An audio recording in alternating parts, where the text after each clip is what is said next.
শীতের দুপুরগুলো কি সুন্দর লাগে। সকাল থেকে কুয়াশায় চারিদিক ঢেকে যাওয়ার পর যখন সূর্যের আলো সেই কুয়াশা ভেদ করে গাছপালায় পৌঁছায়, তখন সেই দৃশ্য কী রকম বলে বোঝানো মুশকিল। এমনই এক শীতের দিনে নেহা নিজের বাড়িতে ছিল। নেহা সকালের সেই দৃশ্য কখনো মিস করে না। দুপুরে ফ্যামিলির সাথে বসে সে সময় কাটাচ্ছিল। হঠাৎ তার দাদা বলল, আচ্ছা নেহা, তোর তো এখন একদিন অফিসে ছুটি, আর আমারও, তাই চল এক কাজ করি, ঘুরে আসি কোথাও মা আর বাবাকে নিয়ে। নেহা বলল, হ্যাঁ, আইডিয়াটা তো ভালো, কিন্তু কোথায়? নেহার মা বলল, এই আশেপাশেই চল, বেশি দূরে না। নেহা বলল, আচ্ছা রবি দাদা, তুমি সাজেস্ট করো কোথায় যাওয়া যায়। রবি বলল, আমাদের সিটি থেকে কিছুটা দূরে একটা ছোট টাউন আছে, ওখানে বেশ ভালো ফুলের বাগান, জঙ্গলের মধ্যেও প্রচুর পশু পাখি আছে দেখার জন্য, আর পাশেই বিচ। এরই মধ্যে একটা সুন্দর হোটেল আছে যেটার খুব নাম শুনেছি। নেহা বলল, তুমি রতনপুরের ব্যাপারে বলছো কি? রবি বলল, হ্যাঁ। নেহা বলল, ওখানে তো অনেকেই গিয়েছে, আমার অফিস থেকেও। শুনেছি খুব সুন্দর জায়গা নাকি, চলো ওখানেই যাওয়া যাক। রবি বলল, কিন্তু একটা প্রবলেম আছে। নেহা জিজ্ঞেস করল, কি?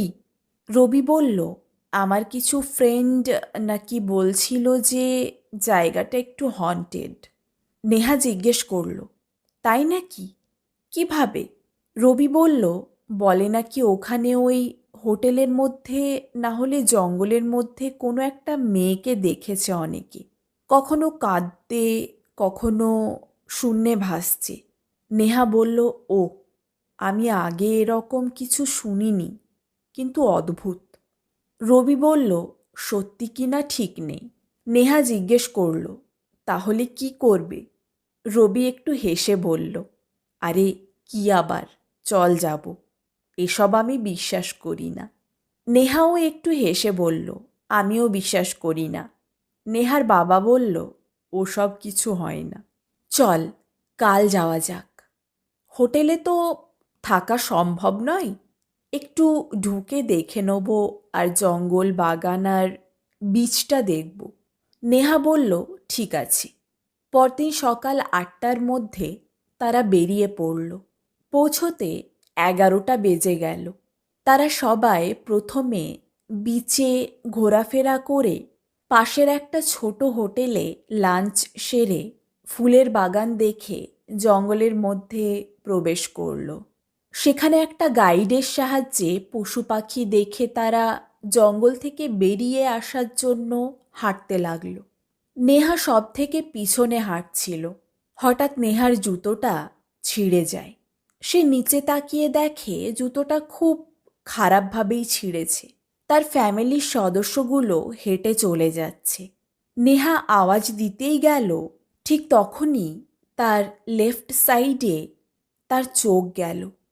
সে দেখল কিছুটা দূরে একটা মেয়ে দাঁড়িয়ে, চারিদিকে কুয়াশা। মেয়েটা একটা সাদা ড্রেস পরে আছে। মেয়েটা একটা গাছের নিচে দাঁড়িয়ে, ঠিক নিচের দিকে তাকিয়ে মেয়েটা কাঁদছে। নেহা মেয়েটার মুখ স্পষ্ট দেখতে পেল। তার যেন মেয়েটাকে দেখে একটু অদ্ভুত লাগছে। হঠাৎ নেহাকে পাশ থেকে রবি ডাক দিল, নেহা। নেহা চমকে উঠে রবির দিকে তাকালো। রবি জিজ্ঞেস করল, কি হলো, এখানে দাঁড়িয়ে কেন? নেহা বলল, ওখানে দেখো। এই বলে নেহা ওই জায়গাটায় ইশারা করে তাকালো, কিন্তু অদ্ভুত, সেখানে কেউ নেই। রবি একটু হেসে জিজ্ঞেস করল, কি, সেই মেয়েটাকে দেখলি নাকি?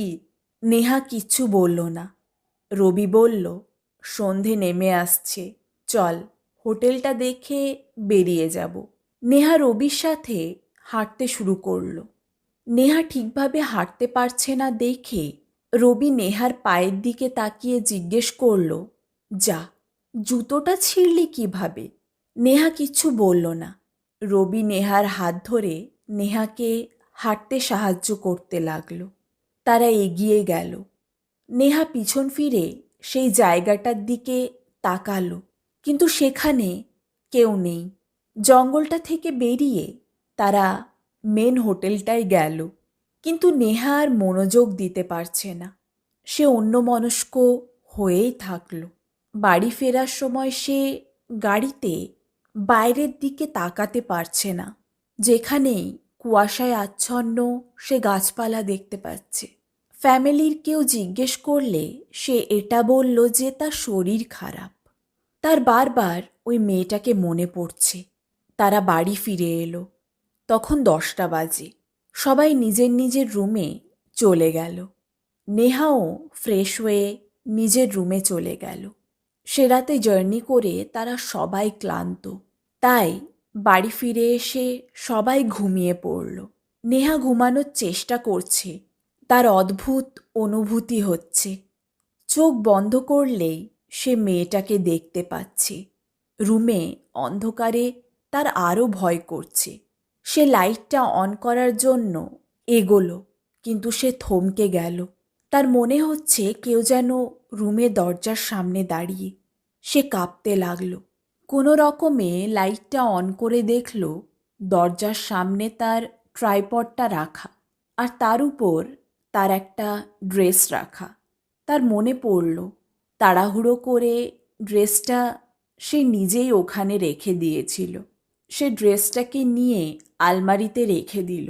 বিছানায় শুয়ে সে কোনো রকমে কিছুক্ষণ ঘুমালো। লাইট অন থাকলো। পরদিন সকালেও তার সেই মেয়েটাকে মনে পড়ছে।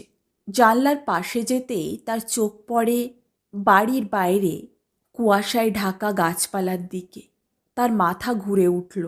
সে জানলাটা তাড়াতাড়ি বন্ধ করে দিল। সে তবুও তার ফ্যামিলির সাথে ব্রেকফাস্ট করে অফিসের জন্য বেরিয়ে পড়ল। পুরো দিন কাজেই কাটল। বাড়ি ফিরে এসে ডিনার সেরে সে শুতে গেল। লাইটটা অফ করল সে, কিন্তু সেই একই কাণ্ড। ঘুম আসছে না। চোখ বন্ধ করলে সে ওই মেয়েটাকে দেখতে পাচ্ছে। সে লাইট অন করে ঘুমানোর চেষ্টা করল। রাতে ওয়াশরুম যেতেও ভয় করে তার। মোবাইলে টর্চ জ্বালিয়ে কোনো রকমে সে ওয়াশরুম যায়। এভাবে 1 মাস কেটে যায়, কিন্তু নেহার মন থেকে সেই ভয়টা কাটেনি। সে কাউকে কিচ্ছু বলে না। সেভাবেই লাইট জ্বেলে ঘুমানোর চেষ্টা করে। কোনোদিনও সকাল বা সন্ধেয় বাইরের দিকে কুয়াশায় আচ্ছন্ন গাছপালার দিকে সে যায় না বা তাকায় না, আর নিজের মধ্যে ভয়টার সাথে লড়াই করে। সে মনে মনে ভাবতে লাগে যে সত্যি দাদা ঠিকই বলেছিল, ওই জায়গাটা সত্যিই হন্টেড। সেটা তার পিছন করতে করতে বাড়ি পর্যন্ত চলে এসেছে। সব জায়গায় ফলো করছে। বোধহয় ওই মেয়েটাকেই সেই লোকগুলো দেখতে পেয়েছিল। 3 মাস কেটে গেল। ধীরে ধীরে তার মনে সেই ভয়টাই থেকে যায়। সে খাবারও খেতে পারে না, একা অন্ধকারে থাকতে পারে না। বেশ কিছুদিন ধরে তার বাড়ির সদস্যরা লক্ষ্য করল। তার মা বাবা মিলে জিজ্ঞেস করলেও নেহা কিছু বলল না সে ব্যাপারে। সে বলল তার একটু শরীর খারাপ, মাথায় ব্যথা, তাই সে খেতে পারছে না। কিন্তু রবি বুঝতে পারল কিছু একটা সিরিয়াস হয়েছে, যা নেহা বলছে না। তাই একদিন রাতে নেহার কাছে রবি গিয়ে বিছানায় নেহার পাশে বসে জিজ্ঞেস করল, কি হয়েছে সত্যি বলতো? আমি দেখছি সেই রতনপুর থেকে আসার পর থেকে তুই এমন বিহেভ করছিস। নেহা একটু চুপ হয়ে থাকল। রবি বলল, তুই আমাকে বলতে পারিস। নেহা রবিকে সব বলল। রবি বলল, তুই কি মেন্টালি? নেহা রবিকে থামিয়ে বলল, আমি যা ভাবছি আর দেখছি সব সত্যি, আমার মনের ভুল নয়। রবি জিজ্ঞেস করল, কিন্তু চিকিৎসা না করালে তুই কীভাবে সারবি? নেহা বলল, কাল আমার অফিসের বস তার বাড়িতে একটা পার্টি দিচ্ছে। আমি গিয়ে যদি নিজেকে ডিস্ট্র্যাক্ট করতে পারি, তুমি চলো আমার সাথে। রাতে ফিরতে আমার ভয় করবে। ধীরে ধীরে এভাবে নিজেকে ডিস্ট্র্যাক্ট করে আমি মুভ অন হওয়ার চেষ্টা করব। রবি বলল, ঠিক আছে। পরদিন বিকালে দুজন পার্টিটাতে গেল। অনেক লোক এসেছে।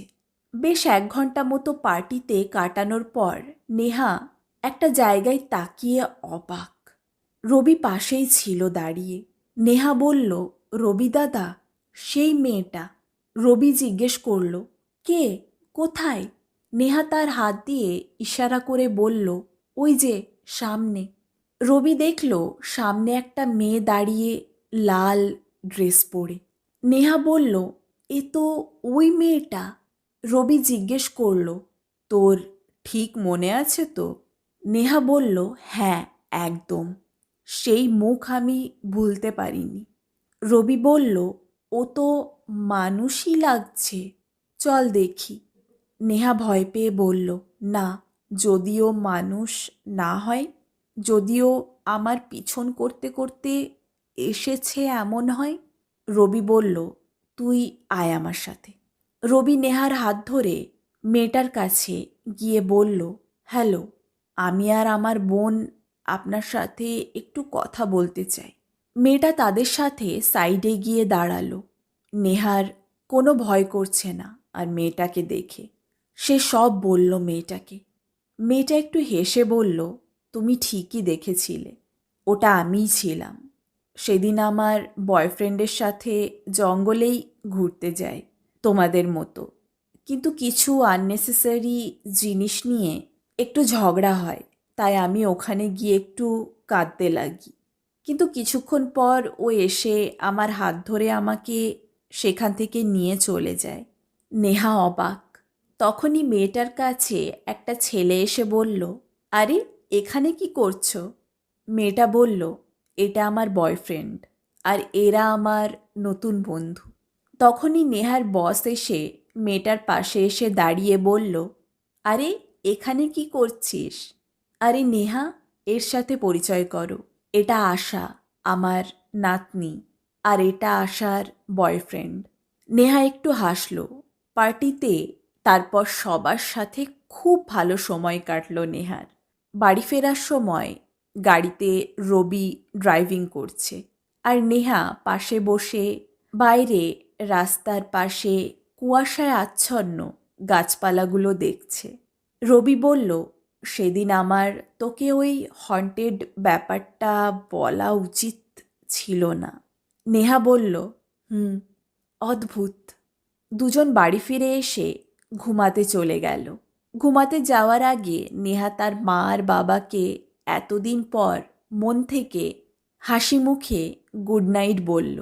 নিজের রুমে গিয়ে লাইটটা অফ করে সে ঘুমিয়ে পড়ল। আজ এতদিন পর তার শান্তিতে ঘুম এলো।